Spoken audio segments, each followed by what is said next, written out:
Let's go to the finals, though. It feels weird to talk about it now because it was like 3 days ago. You know what I'm saying? Like, my hype about Game 3 is kind of died down, but I am happy that the Milwaukee Bucks pulled in and got a W. Giannis continued his absolute dominance. I think you like Giannis, right? I love Giannis. You like Giannis, right? You like Giannis, right? Speak highly of him. No, don't say that. No. He added the speak highly of him too. Yeah. You just said I've been speaking highly of Giannis this entire playoffs. Oh, the playoffs. It took the playoffs. I remember you. No, it was in the playoffs where you said something like, It was super critical of Giannis. Mm-hmm. That wasn't that long ago. It That was in when the they was playoffs. going against he The said Nets. some shit against the Nets. He's like, Yeah. he's not that guy. Yeah. He can't be that guy in the finals. Before some shit that, like that. before that, you remember a month ago we were in the Zoom days. Shout out to the Zoom days. They just charged my card and I had to call them up. They charged my card. Yeah, I was like, give me we my need to money stop back. this. Yeah, give me my money back. You asked us in the show, like, do you think Giannis can be the one option on a championship quality team? Yeah, I did, and I still feel like he is that guy right now. He's doing it for his team. But a month you were ago saying you were he saying he wasn't. couldn't be. yeah, but I was talking about in the East, where if every team was healthy, it would have been much harder for him to get there. Like the Brooklyn Nets, a fully healthy Brooklyn Nets, they're probably in the finals right now. Do you think we ever see a fully healthy Brooklyn Nets Yeah, with the history of some of those players? maybe. I feel like you definitely can. That's so tough because I can say the same thing about a couple of those Warrior runs pre-Kevin Durant, where every team coincidentally that they faced had an injury. Mm-hmm. Yep. Even But in the finals. But we still respect them. I've never said I disrespected Giannis. No, but that's a tough thing to say. Do you think you can win a championship with a 2-time MVP as your best player? We don't, and I'm not saying that you're purposely disrespecting him. I'm just showing that we've never asked that question for Steph. We've never asked that question for Durant, who by himself ain't ever showed us that he could even get to the finals, if we're being completely honest. Mm-hmm. We've never asked those questions. Yeah. So that's why I say it's a little disrespectful. And not that I was as questionable as you are. I just know that certain parts with his skill set that he is going to need somebody down the stretch. That's been my only thing, and I think that's no problem. I always say, like, Buck fans try to make a big deal out of it. I think the same thing with LeBron. I'm going to stand on the air. Like, I think LeBron's best teammate ever as far as fit was Kyrie because he can bail out LeBron. Mm-hmm. At the last second, you just give that bitch to Kyrie, and he's one of the best shot creators LeBron has played with. And I don't think that's no problem. But I also don't think that it's crazy to say that Giannis can be the best player. I think that was a wild statement. It was. But I think what led to that, though, is because he is so different than those other superstar players, right? He's not KD or Kyrie that you're like, hey, we down by 3. We need you to do this thing. But since every player plays relatively the same now, Giannis being different just, like, rubs people the wrong way. The fact that, like, they give him the ball at the top of the key when in reality you got to look at him in the Shaq mode of like he's going to dominate you down low. And nobody ever expected Shaq to take a 3 when they needed to. That's why you have Kobe and that's why you have Wade. And that's, you know what I'm saying? That's why that Chris Middleton being the first option down the stretch or the number 1 option can't be disrespectful, Buck fans, because Shaq, guys like that had it the same way where, yeah, Shaq can't do shit when you're down 5 and it's a minute left. So Kobe is now the number 1 option. That's no disrespect to Shaq. It's just the truth. Guards control the game a lot better than the guy that has to go to the rim every time. And the unique thing about Giannis is not as limited as Shaq, I guess, because he can take it from the 3 to the lane with one step. I was watching the Suns. I was watching like the highlights this morning because like KB said, it was some days ago. So I wanted to re-pump myself up and remind myself how good Giannis. I watched game 2 too. Even though they lost it, I just wanted to really put in my brain when we got up here to highlight Giannis. Like, make sure I talk about the height of what he's doing. Yeah, and my thing is that game 2, because I did the same thing. I like to go back and watch game 2. They were right there. Right there. If they had, like they had in game 3, some more help from Jrue Holiday and Chris Middleton, they might have won that game. Yes. Yeah. They might have won that game. They might be 2-1 in this finals right now. But I think there's a lot of positives you could take from both sides. And one of the trends that, you know, at least for the Bucks is they've been killing them on the glass. Yeah, especially the offensive glass. Killing them on the glass. So if they can keep, those are one of those big factors that eventually win up games, because these are really good teams. So you got to look at like the little things that's going, you know, pull out the games and whatnot. And that's just what the Bucks did. They offensive rebound, and another thing is they just hit their shots. Yeah. You know, I think that DeAndre Ayton not fouling out, but like just being in foul foul, trouble, all that type of The stuff. fact that Frank Kaminsky had to be on that court. Yeah. Not that Frank Kaminsky, I try not to disrespect players, but he played like a guy who hasn't played and didn't expect to play. He just didn't look like, you know how like in high school, back to high school basketball, when it's that one kid on the team that never plays and all of a sudden he got to get thrown in the fire, and he's like, oh shit, what's play B again? What was that, Westview?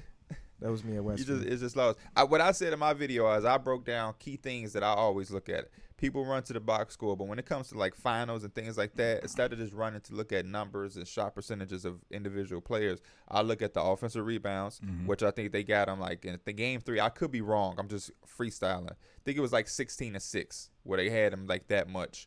I look at free throw percentages. That's a big thing for Milwaukee. The first 2 games, they shot below 70% from the free throw line. This game, they shot 86%, I think. That's because Giannis was really making his free throws. And that was the thing I highlighted in the game, too, where it's like I think he was 11 of 18 or 11 of 17. It's like he can't miss 6 or 7 free throws if he's getting there that much. If he can just miss 3 to 4 instead of 6 or 7, the game is completely different. Also, Phoenix shot below 70% from the free throw line for the first time all series. They shot below 30% from 3 for the first time all series. This is after they shot 50% from 3. That's a big factor right there. To go from shooting 50%, making 20 out of 43s, to then going to 29% is a big discrepancy. Through the playoffs at home, Giannis has shot 63% from the free throw line, and away he's shooting 52%. You know, 10%, 11% increase when he's at home. That extra 10%, that leaves him off at 40 a game. Yes. You know, because he's getting around that 30-plus mark. But I really think it's just going to come down to the role players in this next game. I think Giannis has showed up in almost every damn game this playoffs. Yeah, because that first game, he only took 11 shots, very relaxed. That was the knee game. Yeah, the knee game. And, we also got to look at the fact that D-Book's probably coming off his worst playoff game this playoff run at least. Yeah. And I'm not really worried. I definitely think he's the type of dude that he's gonna come back. He's gonna have his confidence back. Monty Williams didn't even play him I don't think he played in the fourth at all. Yeah, I don't think he played at all. And I feel like that's the type of thing that sometimes get those players like going. Like, I bet it was the fit. I think he said at like halftime too because he was struggling. They were like, "What you gonna tell him?" He's like, "Shit, I ain't gonna tell him nothing. I ain't trying to get in his head." But he's the type of scorer that he's gonna come around, bro. Like the one shot will have him on fire. Yeah, and he's played great this entire playoff, so he's due for a bad game. It's just so happened it came right now. But yeah. I mean, you got to give credit to Milwaukee. Chris Middleton and all of them were doing a really good job of just getting. Shout out to Coach Bud, man. He pissed me off after one of them videos. I was saying, bro, listen, Bobby Portis ain't playing. He playing 4 minutes of a game. Hey, it's a 48-minute game. It's no way that you can tell me that Bobby Portis 4 minutes. He showed you that he shouldn't play no more of the game. I don't believe that. No, you cannot judge a player in 4 fucking minutes. It's impossible. It's impossible. And the defensive reason that you're not playing them don't fucking matter if they still scoring on the other motherfuckers. Ain't like anybody else out there was stopping Chris Paul and Devin Booker in the first 2 games. So give his ass minutes. And he finally gave some minutes, and he damn near had a double-double off the bench and put in shit that you can't even teach or buy, which is that energy. The arena was ridiculous that day, too. You got to switch some shit up if it ain't working, bro. One thing I like is weird to see still is just like Giannis will come out the game because he's just like working himself 3 minutes into the game. Hard. He asked for a sub. So hard, bro. Like that's how hard this man is playing that his ass is hyperventilating. I'm happy that it's happening because he had longly been one of the more disrespected players in the league.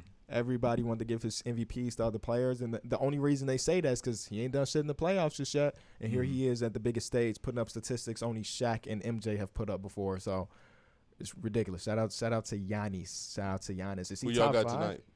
That's is it tonight? Tomorrow. Or is it tomorrow? It's tomorrow. Is he top what? No, I was gonna just make it ESPN type shit. Is he top 5?